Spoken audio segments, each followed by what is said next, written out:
Hi, and welcome to Beer Grilled Skinny, where a mother-daughter team embraces the random.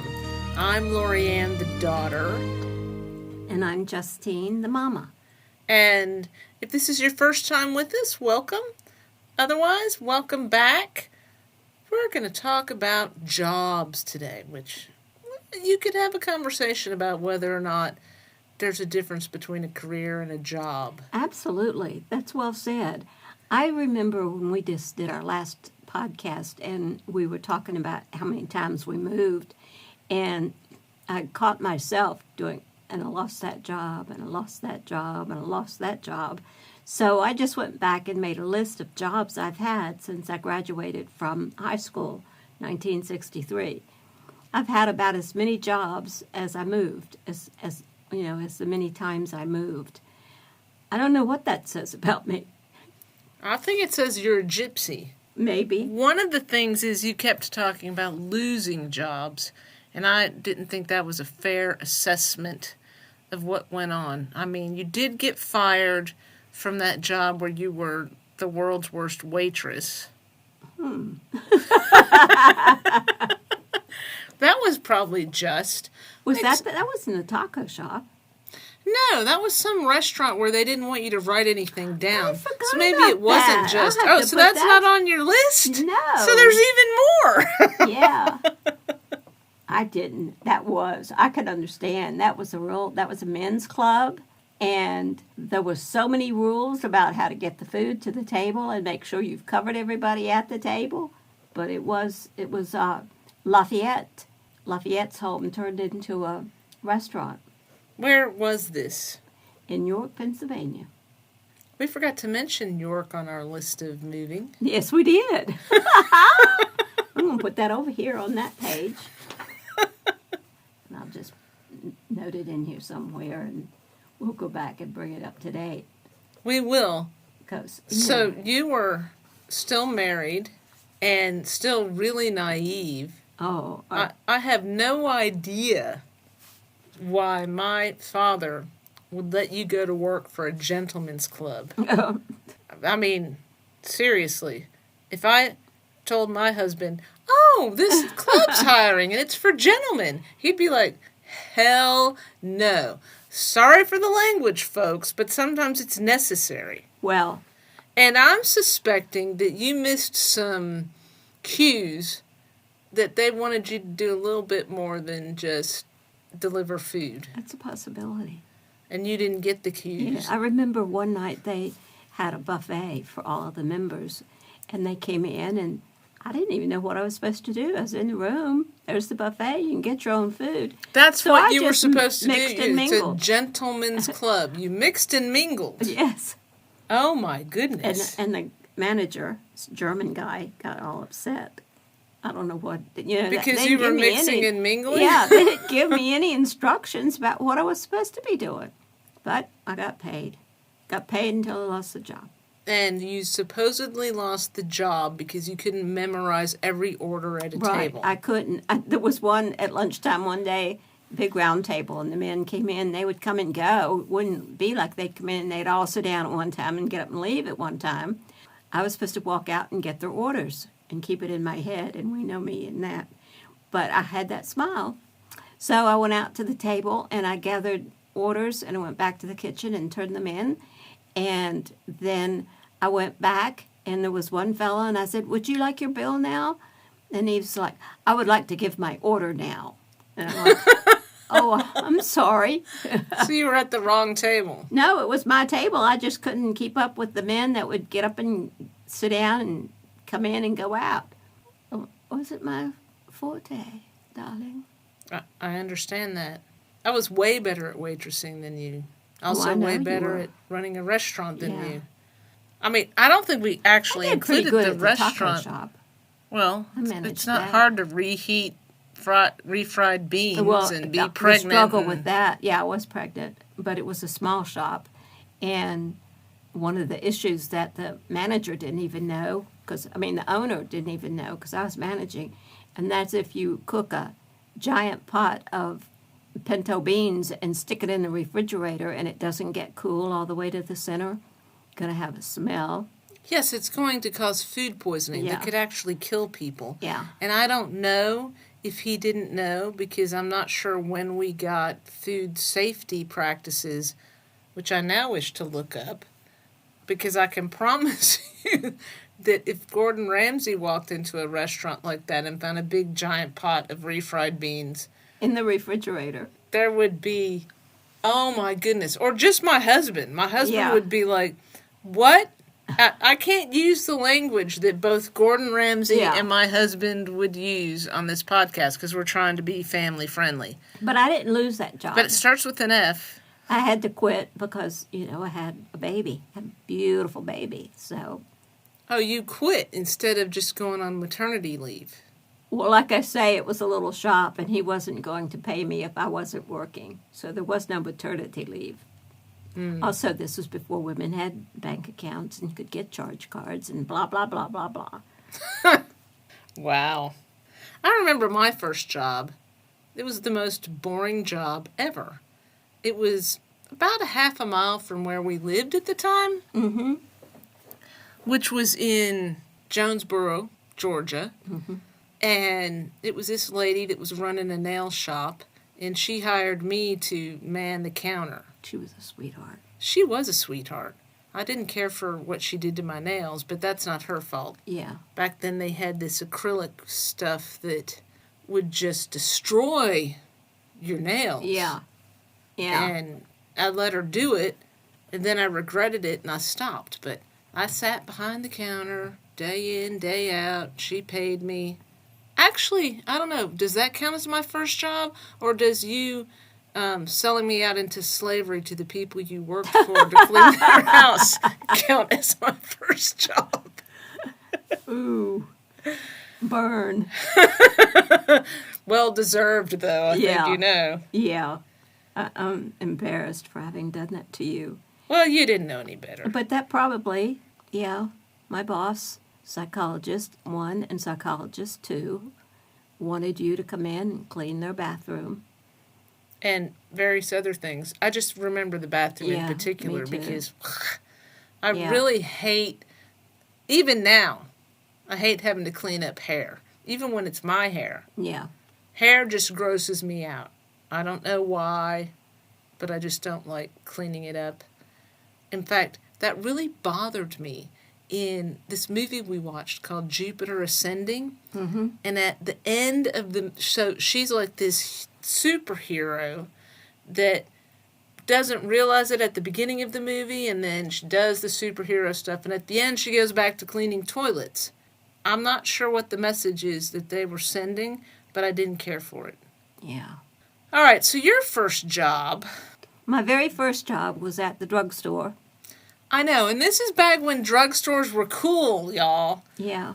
Those of you who are from younger generations, it used to be you'd go to the drugstore and you didn't just get drugs. You got like hot dogs and sandwiches. We make sodas. Great sandwiches. Yeah. We'd make our own limeade and lemonade. And my grandmother would take me to the drugstore in Georgia on a regular basis, but you were working at a drugstore in Waynesboro, Virginia, called Fishburne's Drugstore. Yeah. And it comes to my mind when your husband first came over here. I know. So my husband is Australian, and down there they just call them pharmacies. And I kept going, you need to take me to the drugstore. And he'd be like, would you stop saying that word? Because down there, drugs only mean illegal drugs. Here, it means both legal and illegal. I don't know, some of them probably should be illegal, but the point is, the pharmacies were called drugstores back in the day. Yeah. And that's how I grew up knowing them. Made 50 cents an hour. Woohoo! And then J.J. Newberry came to town, and they were hiring, and they were willing to pay $1.25, and I moved up. Yep, got that job. I kept that job. I would even come back and work Christmas after I went off to James Madison. That was a good job. Kind of reminds me of my job at Macy's that I worked at in downtown Atlanta, where I worked in gourmet food. You loved that job. I did. My favorite part was, well, there were two favorite parts. One, vendors would come in. You'd have like a big thing, and the vendors would come in and try to sell you the gourmet food. And they did that by giving us samples. And that was delicious. And the other thing was setting up the displays for the food that we did choose to purchase. We were in this very dark little dungeon. I mean, I liked it, but it was just completely black. And it was me and two other guys. We each had our own little computer, and we did stuff. And then there was an office off to the side where our manager worked. And then we'd come out of the dungeon and go out to do stuff on the display or go to the vendor thing. It was just amazing. I would have stayed there. Unfortunately, they decided to send everything to New York. And I could have gone to New York. They didn't, let me go. But obviously I wasn't interested in going from Atlanta to New York as a 19-year-old. So you didn't have to do anything with shoplifters, right? Well, it wasn't security. Oh, well, I wasn't either, but I had to, at Christmas time, try to catch people who were shoplifting when I wasn't at the cash register. I know. And it's amazing what women can put between their legs. And if they know that you've caught them, they'll just drop it, and you can't bring any charges against them. Well, this was back then. You couldn't bring any charges against them if they didn't have it in their possession. There's a lot to unpack there. I thought you were trained as security. No. You were supposed to catch them. Yeah. And now, if you tried to catch one, you'd get fired. Yeah, I know. Which, I feel like we could find a middle ground. I think so, too. Where you'd let actual security guards catch people who are misbehaving, but not get employees to do it. Yeah, we didn't have security guards. I don't know. It was Waynesboro department store. I don't remember anybody working security anywhere. And were there a lot of women that came in and stuck things between their legs? Oh, my goodness. No. So I left that job because in my last year at James Madison, which was my sophomore year, my parents moved to Georgia, North Georgia, and I didn't have any place to stay in Waynesboro, so I went home to Georgia. And I did not work any jobs during that period. Why didn't you go back to school to finish? Because I was having physical problems, mental problems, psychological problems. My stomach would just stay upset constantly. Irritable bowel syndrome, I think they called it. Just because of school? Yeah, well, here's what the doctor told me. I know what the doctor told you. That I would always have trouble starting something new, and this would happen to me every time I started something new. So the consensus was for me to go home. I feel like, though, that after 2 years, it's not new anymore. What's not new anymore? Well, you went to school for 2 years. Yes. Why was it still new? Why was my upset stomach new? Well, yeah, the doctor said anytime you start something new. I don't know. I don't know, because you know what I think sometimes of the advice we are given. Because during that time, I ended up living with the girls over on Hillcrest, ended up having my high school crush come in, park his motorcycle in the kitchen, and I fell out with the girls and felt like I had to go to Aunt Claire's, which was in Waynesboro, so I had to get from Harrisonburg to Waynesboro, and I got up on the back of that motorcycle, and that boy took me over there, and then my dad got all upset because I put my arms around another woman's boyfriend. Was this before or after they went to Georgia? This was after they went to Georgia. I had this feeling that you guys weren't practicing food safety, and that's what was actually upsetting your stomach. I don't know. I also had introduced I just remembered coffee you had into my life. Irritable bowel syndrome when my husband came into the picture, and he was like, "What are you doing with this chicken? You're just laying it out on the counter? Are you trying to kill yourself?" And we changed a lot about our food safety, and you stopped having irritable bowel syndrome. Well, that's true. Therefore, they would steal your food, and I don't know what you would eat, just the scraps. I had an allowance. But when you were in these with these women in the apartment. Well, they would steal your food, and then what would you eat? Well, we had the consensus that, we all put money into the grocery, and then somebody would cook.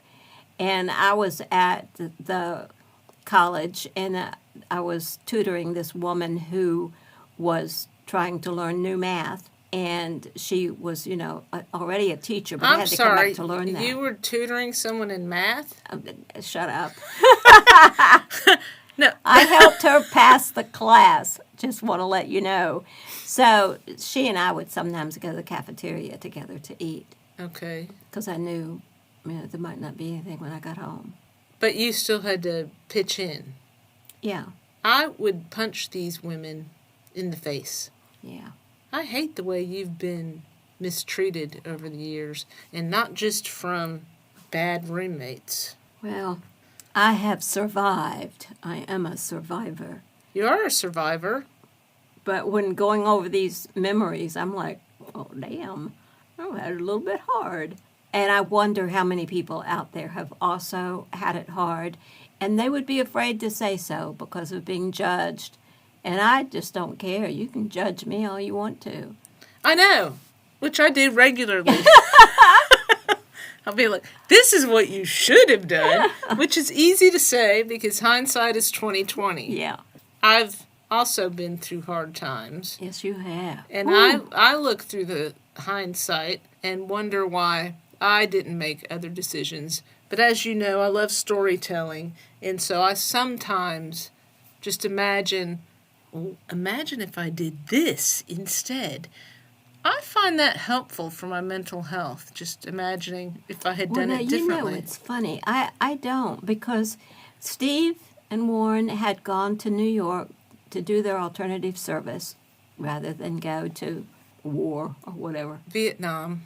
And Steve invited me to come up there and live with these two girls. One was a girlfriend for him and one was a girlfriend for Warren. And so I thought I didn't go. My thought now was I could have done Broadway, I could have done fashion, but Steve didn't stay in New York.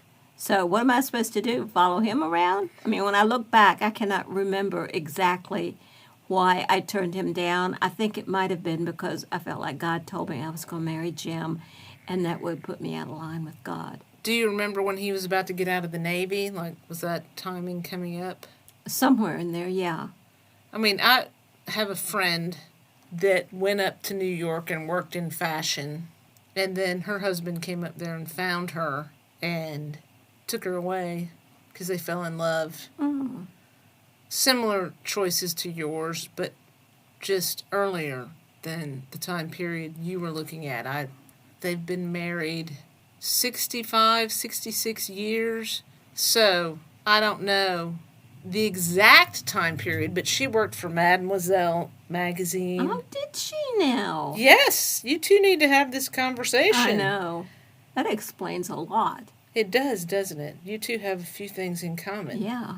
Well, this has been great, and it turns out we are yet in another beer-grilled skinny situation in which we think we can cover something like how many jobs we've worked in one episode, and we haven't done any better with that than we did when we started moving around. So if you're enjoying this, tune in. You get to hear some things about the 60s, the 80s, what it was like to be a woman for us. Yeah. We're not trying to sum up all women. I know. But we'd love to hear your experiences, as we say every time. Subscribe, like, come tell us what you think, and we will catch you on the flip side. Bye-bye. We conquer our fears with dreams in our hearts and the world in our sight. We're beer grill skinny, ready